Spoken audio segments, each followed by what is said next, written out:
বিসমিল্লাহির রহমানির রহিম।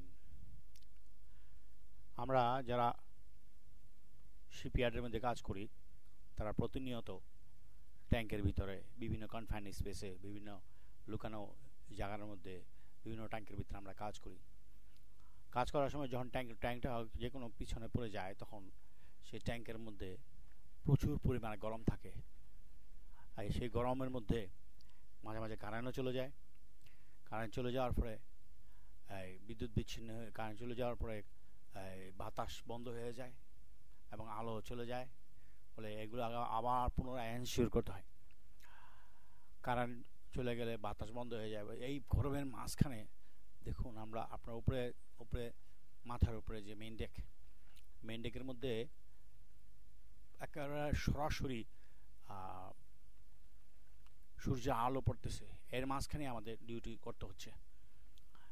অনেক পরিশ্রম করার পরে যখন নাকি আমরা বাড়িতে যাই তখন আমাদের যে পরিবারের সদস্যরা যদি আমাদের সাথে একটুখানি সদাচরণ করে তাহলে আমাদের খুব ভালো লাগে। হ্যাঁ, তারপরেও আমরা ছেলেরা কঠোর পরিশ্রম করে থাকি। ইদানিং সারা বিশ্বের মধ্যে কিছু কিছু মহিলারাও আছে যারা নাকি এই ধরনের পরিশ্রম করে থাকে, তবে তারা লিমিটেড। যারা শিপইয়ার্ডে কাজ করে তারা জানে পরিশ্রম কাকে বলে। হ্যাঁ, মানুষ বলে যে মাটি কাটে যারা তারা বলতে পারে পরিশ্রম কাকে বলে। মাটি কাটে যারা তারা তো সরাসরি আসমানের নিচে সরাসরি বাতাস খাইতেছে, বাতাসের মধ্যে, তারপরে তারা টুপি পরে বাতাসের মধ্যে কাজ করতেছে, একটু ওজন শুধু ওজন। কিন্তু যারা শিপইয়ার্ডে কাজ করে তারা একটা আবদ্ধ জায়গার মধ্যে একটা মুড়ির টিনের ভিতরে, ধরুন না একটা মুড়ির টিনই বললাম যারা আপনারা সহজ বুঝতে পারেন, একটা মুড়ির টিনের ভিতরে কাজ করা। মুড়ির টিনটা রোদের মধ্যে ফালাই দিলে এর মুড়ির টিনের ভিতরে কিরকম তাপমাত্রা হতে পারে, সে তদ্রূপভাবে একটা শিপইয়ার্ডের ভিতরে কাজ করতে গেলে একটা ট্যাঙ্কির ভিতরে যদি কাজ করে, ট্যাঙ্কির চতুর্দিকে যদি সূর্যের আলো পড়ে, সূর্যের তাপ পড়ে, তখন কি অবস্থা দাঁড়ায়। একটা মানুষ মনে হয় যেমন পানিতে ভেজা মানুষ, পানিতে ভিজে চুপচুপে হয়ে যায়। এর মাঝখানে কাটিং এর গরম আছে, ওয়েল্ডিং এর গরম আছে। তো এর ভিতর থেকেও যখন কাজ করার পরে যখন সুপারভাইজার ফোরম্যানদের সামনে যাওয়া হয় তখন তারা কাজের অগ্রগতি সম্পর্কে যখন জিজ্ঞেস করা হয় তখন তাদেরকে বলা হয় এই কাজ করছি, তথাপিও তারা খুশি থাকে না। তারা বলে আরো চাই। তখন কিরকম লাগে বলেন তো দেখি? হ্যাঁ, তখন খারাপ লাগে নেই। তারপরেও আমরা যারা লোহার কাজ করে থাকি তারা ধৈর্য ধারণ করে এইসব চাকরি আমরা করে থাকি। আমি মনে করি যারা নাকি লোহার কাজ করে, শিপইয়ার্ডে কাজ করে, তাদের প্রচুর ধৈর্য। এটা আমি ব্যক্তিগতভাবে মনে করি। আর সামষ্টিকভাবে আপনারা কি জানেন, আপনারা জানেন, আমি জানি যারা শিপইয়ার্ডে কাজ করে তারা প্রচুর ধৈর্য। একটা ওয়েল্ডিং করতে হয়, কাটিং করতে হয়, গ্রাইন্ডিং করতে হয়, হ্যাঁ, তারপর আবার ক্লিনিং তো করতে হয়। তার কাজ শেষে সেগুলো গাছিয়ে সেগুলো আবার নির্দিষ্ট জায়গার মধ্যে রেখে যেতে হয়। আমি আমার পার্টনারকে দেখাতে চেষ্টা করতেছি যে এই যে ওয়েল্ডিংটা করেছি, এই ওয়েল্ডিংটা কি ওই জায়গার মধ্যে ওয়েল্ডিং করতেছি। ওই জায়গাটা ওয়েল্ডিং করার পরে তারপরে এই জায়গাটা গ্রাইন্ডিং করে সমান করে তারপরে আপনার ম্যানহোলের যে রিংটা লাগানো হবে সেই জিনিসটাই দেখাতে চেষ্টা করতেছি। যে যাই হোক, একজন ওয়েল্ডার সে ওয়েল্ডিং করতে তার স্পিড চলে আসে, কিন্তু একজন ফিটার সেও ওয়েল্ডিং করতে পারে, তার স্পিড নাই কিন্তু সে কোয়ালিটি। এক্সরে ওয়েল্ডিং যদি একজন ফিটার দ্বারা যদি কেউ এক্সরে ওয়েল্ডিং করায় তাহলে নিশ্চিতভাবে সেটা এক্সরে পাস করবে।